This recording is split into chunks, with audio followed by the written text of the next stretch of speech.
Hello दोस्तों, एक बार फिर से आपका स्वागत है। तो दोस्तों, आज अपन बात करने वाले हैं जो कि आपका एम्स नॉर्सेट का रिजल्ट रिवाइज हो गया है। उसका रिजल्ट आज डिक्लेयर कर दिया है, अलॉटमेंट लिस्ट जारी कर दिया है। तो जिस जिसका सिलेक्शन हुआ है उसको बहुत बहुत बधाई हो। दोस्तों, इसके अंदर किसी जनरल कैंडिडेट और ओबीसी कैंडिडेट को थोड़ा नुकसान हुआ है, जो कि ऑलरेडी जिससे रैंक 2200 तक ओबीसी में सेलेक्ट हुआ था और जनरल में भी बहुत सारे तक स्टूडेंट सेलेक्ट हुए थे। बस उनका का थोड़े दिन की खुशी मिली है, उनको वापस पोस्ट थी वो कोई कोई एम्स की वापस कम कर लिया गया है। तो इसलिए निराश होने की ज़रूरत नहीं है, अभी से कंटिन्यू स्टडी कीजिएगा, आपका सिलेक्शन ज़रूर होगा आने वाले टाइम नॉर्सेट में। और भी बहुत सारी वैकेंसी आई हुई है अभी उसके लिए भी। तो आज अपन बात करने वाले हैं जो भी कैंडिडेट को एम्स अलॉट हुआ है उसके आगे आपको क्या करना है और एम्स ने अभी क्या करने को बोला है आपको, तो उसके बारे में अपन जानकारी लेंगे। तो आप सब ने आपका रिजल्ट देख लिया होगा, अभी आपको क्या करना है उसके बारे में मैं बात करूँगा आपसे। तो दोस्तों, सबसे पहले आपको पॉइंट नंबर 7 है उस पर ध्यान देना है। पॉइंट नंबर 7 पे ध्यान देना है, जिसके अंदर क्या किया हुआ है, बताया हुआ है कि जो भी ऑल कैंडिडेट सिलेक्टेड हुए हैं प्रोविजनली, उसको अपने जो भी एम्स की वेबसाइट है नॉर्सेट, वहाँ पे लॉगिन करना है। पोर्टल पे लॉगिन करके आपको माई पेज पे जाना है। माई पेज पे जाने के बाद आपको जो भी आपको एम्स अलॉट हुआ है उस एम्स को आपको एक्सेप्ट करना है, ठीक है। ताकि आप एक्सेप्ट करने के बाद आपको आगे का प्रोसेस क्या है कि अपलोड करना जो भी आपके पास ओरिजिनल डॉक्यूमेंट है, जो आपको कौन कौन से डॉक्यूमेंट अपलोड करने उसके बारे में बताएंगे। पहले आपके पास जो भी ओरिजिनल अपलोड डॉक्यूमेंट है वो सारे अपलोड करना है, ठीक है दोस्तों। ओरिजिनल सर्टिफिकेट अपलोड करना है, उसकी लास्ट डेट क्या है, 25 नवंबर है, जो कि लास्ट डेट है 5 बजे तक। ओके, तो ये एक ध्यान में रखना है आपको कि आपके पास जो भी ओरिजिनल डॉक्यूमेंट रहने वाले हैं, जो भी है आपके पास मार्कशीट है, एक्सपीरियंस सर्टिफिकेट है, ठीक है, जो भी आईडी प्रूफ वगैरह है, वो आपको जो जो एम्स ने मांगा है वो आपको 25 नवंबर तक आपको अपलोड करना है। 25 नवंबर 5 बजे से पहले पहले आपको इसकी ओरिजिनल साइट पे जाके जो भी सिटी है, जो भी आपको एम्स मिला है वो आपको एक्सेप्ट करना है। पहले तो एक्सेप्ट का ऑप्शन आएगा, उस पर आइए एक्सेप्ट। आपने एक्सेप्ट करने के बाद जो भी आपके पास ओरिजिनल डॉक्यूमेंट हैं, कौन कौन से डॉक्यूमेंट रिक्वायर हैं वो भी बताएंगे आपको। तो वो सारे डॉक्यूमेंट आपको इसी पोर्टल पे आपको अपलोड करना है, ठीक है। तो फिर ऑप्शन पॉइंट नंबर 8 है, उसके अंदर नोट दिया हुआ है जो कि बहुत इंपॉर्टेंट पॉइंट है कि जिस कैंडिडेट, इसमें यह दिया हुआ है कि आपने एक्सेप्ट ऑप्शन आपको एक्सेप्ट नहीं किया है या आपने रिपोर्ट नहीं किया, जो भी ज्वाइनिंग एलोकेशन आपका इंस्टीट्यूट है वहाँ पे आपने एक्सेप्ट कर लिया यहाँ पे, बट आपने वहाँ पे रिपोर्ट नहीं किया है, तो वो ऑफर आपकी पोस्ट है वो कैंसिल मानी जाएगी, ठीक है दोस्तों। तो वो पोस्ट है आपको उसके लिए एलिजिबल नहीं माना जाएगा, ठीक है। जिस पीरियड के टाइम में आपको 25 तारीख तक, जो कि 25 नवंबर 2025 तक आपको अपलोड करना है, एक्सेप्ट करना ऑप्शन एंड डॉक्यूमेंट अपलोड करना। यदि आपने एक्सेप्ट नहीं किया है तो आपको कैंसिल कर दिया जाएगा, आप इस वैकेंसी के लिए एलिजिबल नहीं रहेंगे, ठीक है।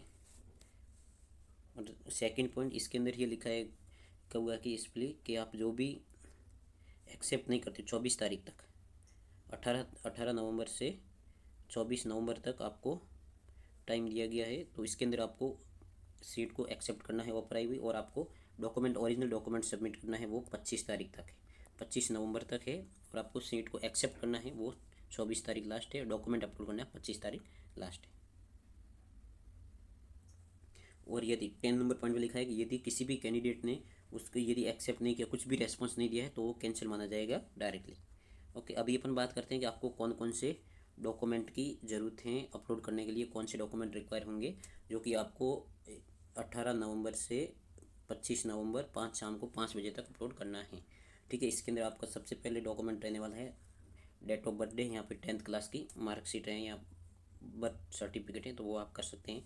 उसके बाद में पॉइंट नंबर बी में दिया हुआ है आपकी एजुकेशन क्वालिफिकेशन, जो भी आपके पास 10वीं 12वीं नर्सिंग की मार्कशीट है, ओरिजिनल है, प्रोविजनल है, मतलब मार्कशीट सारी ओरिजिनल होगी। डिग्री जिस कैंडिडेट की भी, जिसकी भी डिग्री नहीं आई है तो उसका कोई ज़रूरी नहीं है, वो प्रोविजनल, आपका प्रोविजनल सर्टिफिकेट है वो चलेगा, ठीक है।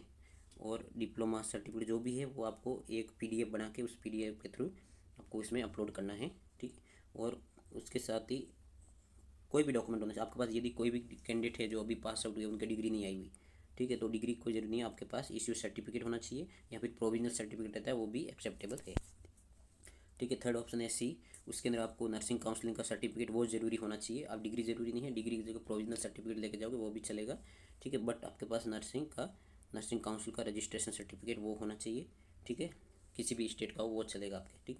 उसके बाद में जिस कैंडिडेट का एक्सपीरियंस, जो भी जीएनएम कैंडिडेट है उनका एक्सपीरियंस सर्टिफिकेट है 50 बेडेड हॉस्पिटल का, 2 ईयर का 50 बेडेड हॉस्पिटल, वो आप 2 ईयर का सर्टिफिकेट है, वो आपको लेके जाना है, ठीक है। वो आपको उसके साथ में एक्सेप्ट करना है, अपलोड करना है उसके साथ में, ठीक है।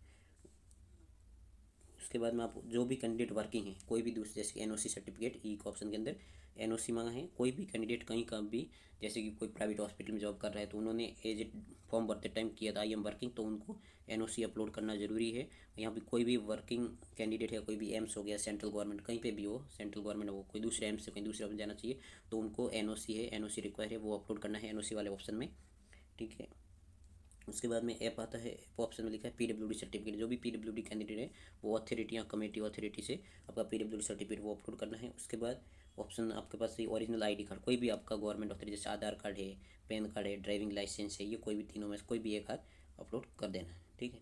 उसके बाद स्टैंडर्ड डिक्लेरेशन का फॉर्म है, वो आपके फॉर्म आप आपकी आईडी से ओपन करोगे तो उसी में आपका डिक्लेरेशन फॉर्म मिल जाएगा, तो वहाँ से डाउनलोड करके आपका साइन करके उसको फिलअप करके लिख के वो आपको अपलोड करना है। इसी के अंदर पीडीएफ निकाल के वापस पीडीएफ बना के उस पेपर की प्रिंट निकाल के, तो ये इसके अंदर वो डिक्लेरेशन ये आपके साइट पे मिल जाएगा, आप जहाँ से लॉगिन करोगे वहीं से ही आपको मिल जाएगा आपकी आईडी पे, ठीक। उसके बाद में कॉपी ऑफ एड्रेस प्रूफ, कोई भी गवर्नमेंट आपकी इलेक्ट्रिकल बिल हो, राशन कार्ड हो, वोटर आईडी कार्ड, कुछ भी आप, आधार कार्ड भी इसमें डाल सकते हो आप, कोई भी ऑप्शन, ठीक है। इसमें आप मूल निवास भी अपलोड कर सकते हो एड्रेस प्रूफ में, जो भी आपका एड्रेस है वो आप इश्यू गवर्नमेंट इश्यू होना चाहिए, राशन कार्ड वगैरह कुछ भी हो वो आप अपलोड कर सकते हो। और अब जिस सबसे मेन इंपॉर्टेंट बात है कि आपका कैटेगरी सर्टिफिकेट, जिस भी कैंडिडेट्स का OBC, EWS, SC, ST, PWD, तो इन कैंडिडेट का आपको डॉक्यूमेंट ड्यूरिंग डॉक्यूमेंट वेरिफिकेशन का टाइम आपको कैटेगरी सर्टिफिकेट अनिवार्य है, नहीं तो आपको कैंसिल कर दिया जाएगा। कोई भी आपको नोटिस नहीं देगा, फर्दर आगे भी बोल देगा कोई भी नहीं। इसलिए जब भी डॉक्यूमेंट वेरीफाई करवाने जाओ, आपका ओरिजिनल कैटेगरी सर्टिफिकेट सेंट्रल वाला, स्टेट वाला नहीं, ओबीसी, ईडब्ल्यूएस और पीडब्ल्यूडी वाले, एससी एसटी का तो एक बार ही बनता है, तो ओबीसी और ईडब्ल्यूएस वाले स्पेशलिस्ट सुन लो, उनको सेंट्रल वाला ओबीसी सर्टिफिकेट लेके जाना है, स्टेट वाला मान्य नहीं है, सिर्फ सेंट्रल वाला ही मान्य है। तो ये एक ध्यान में रखना। और ये कौन सी डेट से कौन सी तक एलिजिबल बना हुआ है आपका, वही लेके जाना, वो बताऊंगा मैं लास्ट में आपको कब से कब तक वैलिड है वो भी, ठीक है। नेक्स्ट अपन बात करते हैं, ठीक है। आगे इन्होंने बताया ये वैलिड सर्टिफिकेट कब तक है, वो भी मैं आपको डेट बता दूंगा कब से कब तक है लास्ट में, ठीक है। अभी पॉइंट नंबर 13 इन्होंने बोला है कि आपका डॉक्यूमेंट वेरिफिकेशन रिजल्ट आने के बाद कभी भी स्टार्ट हो सकता है।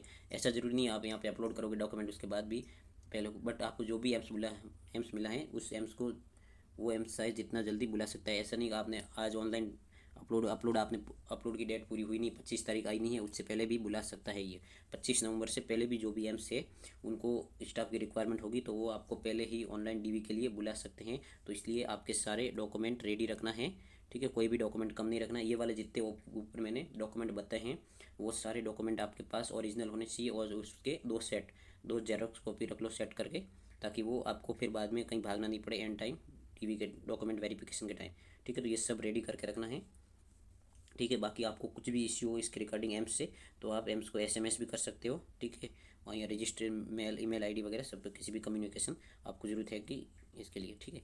अब एक मेन पॉइंट बताना चाहता हूँ इसके लिए मैं आगे, और जो कि स्पेशली आपको एक समरी में कि आपको क्या क्या, एक बार वापस बता देता हूँ आपको क्या क्या डॉक्यूमेंट चाहिए होंगे। आपको 10वीं की मार्कशीट ले जाना है, बर्थ सर्टिफिकेट ले जाना है, आपको ओरिजिनल आपकी नर्सिंग की सारी मार्कशीट है, जो भी आपकी डिग्री है तो डिग्री, प्रोविजनल सर्टिफिकेट है तो प्रोविजनल सर्टिफिकेट, जीएमएम वाले हैं उनका डिप्लोमा हो तो डिप्लोमा ले जाना है, और जीएनएम वाले कैंडिडेट को एक्सपीरियंस सर्टिफिकेट भी ले जाना है, ठीक है। और जो भी एनओसी गवर्नमेंट सर्वेंट है या कोई भी प्राइवेट में आपने फॉर्म भरते टाइम किया था यस आई एम वर्किंग, तो उन सबको एनओसी भी साथ में ले जाना है, ठीक है। और जो पीडब्ल्यूडी वाले हैं उनको भी सर्टिफिकेट ले जाना है, और आपकी ओरिजिनल आईडी कार्ड जैसे कि आधार कार्ड हो, मेन आधार कार्ड आपने फॉर्म भरते हो तो कौन सा ऑप्शन टिक किया तो उसमें आधार कार्ड है तो वो आईडी ले जाना है, उसके साथ में एक आईडी और ले जा सकते हो जो कि एड्रेस प्रूफ के लिए, यहाँ एड्रेस प्रूफ के लिए आप आधार कार्ड दोगे वो भी मान्य है, उसके लिए कोई रोक टोक नहीं है। और मेन आपका ओबीसी सर्टिफिकेट है वो आपका बहुत ज़रूरी है, वो लेके नहीं जाओगे तो आपको डायरेक्ट लिखा हुआ है सीधा ब्लैक लेटर में कि stand cancel without any further notice, कोई भी नोटिस दिया आपको डायरेक्ट कैंसिल रिजेक्ट कर दिया जाएगा और आप उसके लिए एलिजिबल नहीं होगे बाद में। तो एक बार मैं वापस समराइज़ कर देता हूँ कि आपका एक जो कि फॉर्म का डेट है एक्सेप्ट करने का, जो भी आपको एम्स अलॉट हुआ है उसको एक्सेप्ट करना है 18 नवंबर से 24 नवंबर शाम को 5 बजे तक। आपको जो भी एम्स अलॉट हुआ है आप जाना चाहते हो तो उसको एक्सेप्ट करना है, ठीक है। सेकंड पॉइंट है कि आपको जो भी एम्स मिला है उसको आपने एक्सेप्ट भी कर लिया और आपको पोर्टल पे जाके डॉक्यूमेंट अपलोड करने हैं। तो डॉक्यूमेंट अपलोड करने की लास्ट तारीख है 25 नवंबर, 25 नवंबर लास्ट है डॉक्यूमेंट अपलोड करने की। बट आपको एक्सेप्ट करने का जो भी एम्स मिला है उसको एक्सेप्ट करने की 24 नवंबर है। जबकि आप इसमें बहुत इश्यू का लोगों कोई एक्सेप्ट नहीं करें, बोलेंगे 25 को नहीं, 24 एक्सेप्ट लास्ट है, 25 को डॉक्यूमेंट अपलोड करना वो लास्ट डेट है 5 बजे तक, शाम को 5 बजे तक रहता है एम्स की साइड पे। तो रात को 12 बजे तक नहीं रहता है, शाम को 5 बजे तक ही रहता है, ठीक है, ये ध्यान रखना है। अब सबसे बड़ी बात है ओबीसी और ईडब्ल्यूएस कैंडिडेट वाला, ये सुन लो, आपका ओबीसी सर्टिफिकेट और ईडब्ल्यूएस सर्टिफिकेट वो आपका वैलिड कब माना जाएगा, 1 अप्रैल 2025 से 11 अगस्त 2025, इसी बीच में बना होना चाहिए, तभी आप वैलिड हो इस नर्सिंग ऑफिसर पोस्ट के लिए, नॉर्सेट 9 के लिए, ठीक है। तो इन्होंने स्पेशली मेंशन किया नोटिफिकेशन नॉर्सेट जब रिलीज हुआ था उसमें क्लोजिंग डेट ऑफ जब तक आपका एप्लीकेशन क्लोज हो जाएगा उसके बाद आप सर्टिफिकेट बनाऊंगा वो वैलिड नहीं होगा। तो ओबीसी का सर्टिफिकेट 1 अप्रैल 2025 से 11 अगस्त 2025 के बीच बना होना चाहिए, ठीक है दोस्तों। तो ये आपको समझ में आ गया ना। तो यदि किसी को भी कुछ भी डाउट है डॉक्यूमेंट अपलोड के रिगार्डिंग या किसी भी चीज़ के प्रति, जैसे कि डॉक्यूमेंट अपलोड करना है वो नहीं हो रहा कैसे करना है, ठीक है, तो उसके लिए आप कभी भी कुछ भी हो कमेंट बॉक्स में ज़रूर बताना, मैं ज़रूर बताने की कोशिश करूँगा, कोशिश का पूरा 100% आपका बताऊँगा। जो भी किसी को भी कुछ भी डाउट हो कि एक्सेप्ट कैसे करना है या फिर ऑनलाइन पोर्टल पे कैसे इसको डॉक्यूमेंट को अपलोड करना है, उसके बारे में कोई भी सर्टिफिकेट जैसे ओबीसी कोई भी सर्टिफिकेट कोई भी इश्यू हो डायरेक्ट आप कमेंट बॉक्स में बताना, आपकी ज़रूर हेल्प की जाएगी। ओके दोस्तों, थैंक यू, बने रहिए, चैनल को सब्सक्राइब कीजिएगा, लाइक कीजिएगा, शेयर कीजिएगा, थैंक यू।